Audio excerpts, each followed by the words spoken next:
Você já viu o vídeo dele pedindo Pix num story do Instagram? Ele fez uma live no Instagram, e aí ele tá lá, manda R$100 pela obra, não sei o quê. Como é que é? Tipo assim, ele começa a pedir, é pra pedir Pix mesmo, e fica pedindo Pix em vídeo, e a galera mandando Pix. E é tão tosco que eles chamam de Pixie. Manda um Pixie! É um Pixie. Vai mandando Pixie aí, a galera manda... Ah, esse vídeo. Veja só, o que eu digo de um troço desse? Vamos lá. Você vai fazer agora um propósito de R$100. Você vai fazer, e quem for fazendo, sai da live e já faz agora. E já comenta aqui, eu vou fazer. Eu tô no propósito. Eu sou uma dessas pessoas. Eu sou a Ana que vou fazer. Eu sei que tem penina na live que tá dizendo assim, misericórdia, eu não vou fazer, eu não creio. Quem grita mais forte, se é penina ou se é Ana? Ana grita dizendo, eu tenho, você não tem. A Bíblia diz que ela canta cânticos de provocação. Eu tenho, você não tem. A Bíblia diz que ela canta cânticos de provocação. Eu tenho, você não tem. Eu posso e você não pode. Só que aí o que a Bíblia diz? Canção. Não é pra quem não crê. É lá que você vai fazer. Você que já fez, comenta aí agora. Missionário, eu já fiz o meu propósito. Você vai mandar no direct. Eu já fiz o meu propósito. Eu estou dentro. Eu sou a Ana que tá gritando pela casa. Eu sou a Ana que tá gritando pela família. Eu sou a Ana que tá gritando pelo esposo. Eu sou a Ana que tá gritando pelo filho. Eu sou a Ana gritando pela porta de emprego. Deixa eu fazer uma pergunta. Alguém aqui que tá no chat pertence a alguma igreja que tem essa prática de você ter que mandar um dinheiro pra fazer um propósito? Eu tô perguntando de maneira muito sincera. Porque se você pertence a uma igreja que faz isso, você tem ideia de que, na verdade, assim, a chance de você só tá sendo trouxa é muito grande? Porque, assim como... A gente depois vai ter que comentar sobre aquela foto, né? Eu não consigo acreditar que a igreja católica fique validando o padre pedófilo. Né? E a gente às vezes vê algumas coisas, né? Eu também tenho que comentar, né?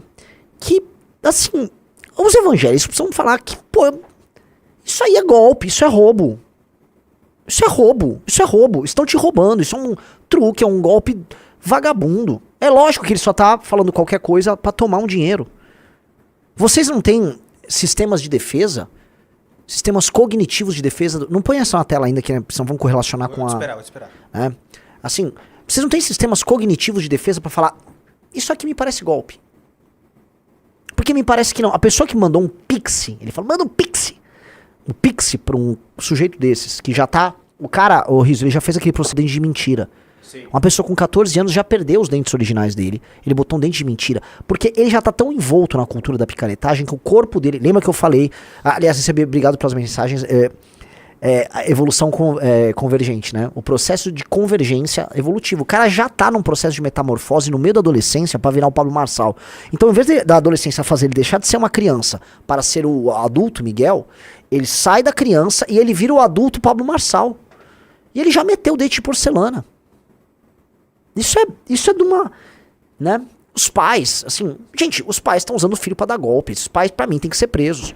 E aí, cara, no Renanistão, assim, a gente tá tentando, em nome da liberdade de expressão, de uma suposta liberdade religiosa. Não, legal, mas vamos combinar aqui. Talvez, e veja só, talvez seja coisa de regular, isso. Porque quando eu olho que a igreja do pai desse menino, provavelmente, né, ele deve ser o dono da igreja, ela não paga nenhum imposto. Ela é praticamente inteira subsidiada. E aí ela não paga imposto, ela é inteira subsidiada. E aí eles ficam tomando dinheiro das pessoas usando esses gatilhos de atenção. Não pagam imposto pra porra nenhuma. E aí a igreja compra avião. E aí é isso, eles vão comprando coisa. Vamos combinar que isso é um golpe? Esses caras sequer estão pagando imposto nesse golpe? Vamos combinar que isso não é muito diferente do jogo do tigrinho? Eu não tô falando das igrejas sérias. Eu tô falando disso aqui. Isso aqui é um golpe. Isso aqui é um golpe. Não adianta falar pra mim que não é golpe. Isso, um cara botou um estelionato gospel. Isso é um estelionato gospel. Isso é golpe. E lá vai Renan comprando mais uma briga, mas vamos falar o quê? Que não é golpe? Se chegar um parente meu e falar, Renan, eu tô indo na igreja do cara lá que tá me pedindo, manda o Pix pra fazer a promessa. Você tá sendo roubado. Você tá sendo roubado. Estão te roubando. E estão roubando com uma Bíblia na mão, cara. É assim, a pessoa não tem nenhuma vergonha na cara. A pessoa que rouba com uma Bíblia na mão, esse cara é um canalha. É um canalha, assim, de marca maior. É um canalha, assim. É o cara que rouba com a Bíblia na mão, um tipo de canalha, assim, você não espera nada. Esse cara nem veio do templo, né? Esse cara tem que tomar uma cana. Tem que ser preso por muito tempo, porque um cara que pega uma Bíblia pega a fé do outro e usa isso pra roubar grana. Monta o CNPJ de igreja e tal. E aí, esse cara, ele topa qualquer golpe, galera. Esse cara vai ser corrupto na política, esse cara vai ser corrupto com a família dele.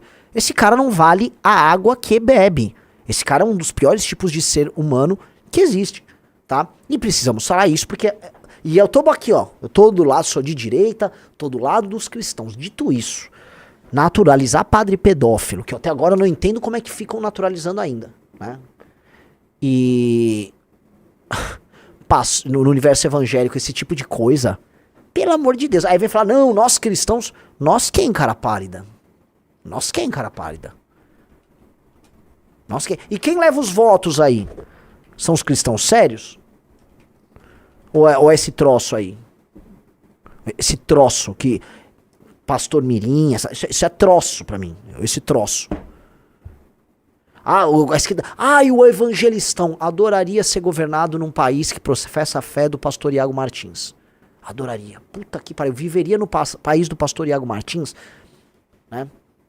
Tranquilamente. Se o evangelistão é o do pastor Iago Martins, eu estaria vivendo nesse evangelistão assim, ó. Tranquilamente. Tá tranquilaço. Mas que o evangelistão estaria lá, tranquila. Agora, do Marçal e do pastor Mirim, você desculpa. É pior do que viver no Brasil do Hugo Mota. É pior do que viver no Brasil do Alcolumbre. É pior do que viver no Brasil do Edinaldo. Ou pior, não é igual, porque é a mesma coisa, né? Eles são apenas expressões muito brasileiras, né? Disso aí. Aí saiu essa notícia hoje, que eu acho que é importante a gente colocar, tá? Conselho Tutelar adverte pais do pastor Miguel Oliveira e proíbe mídia, tá? Pais do pastor Miguel Oliveira poderão ser afastados do filho caso descumpram determinação para preservar o jovem e mantê-lo fora da mídia, né? O Conselho Tutelar fez uma advertência aos pais do pastor de 15 anos que virou alvo de ameaça após acusações de explorar a falha alheia. A coluna apurou que representantes do Conselho se encontraram com a família do religioso nesta terça-feira e proibiram a divulgação de vídeos da atuação do jovem em cultos evangélicos. Miguel Oliveira, que se diz profeta, que esse é o ponto, ele é um profeta. Eu dou uma cara de pau. Assim, com 15 anos eu era um moleque. Um moleque. Ele é um profeta. Porque, assim, é inegável que é um talento. Eu tenho algumas opiniões sobre os trejeitos. Agora, tem uns trejeitos que entregam, vamos dizer, que ele deveria ser muito bom no teatro. E eu acho que se ele não estivesse com uma família de pastores, e estivesse com uma família progressista, eu saberia exatamente o que ele seria, como ele estaria vestido, os trejeitos, as mãos, Conheço bem, ele parece muito um amigo meu que estudou comigo na faculdade. Sabe quem, ô Riso? Quem? Um que é todo teatral, fala assim. Ah, conheço. Ele era assim, tá? Adorava imitar pastor evangélico. Mesmo, esse garoto não me engana, tá? E esse garoto, né, tô falando disso, não falei nada demais, tô falando que esse garoto tem vocação pro teatro.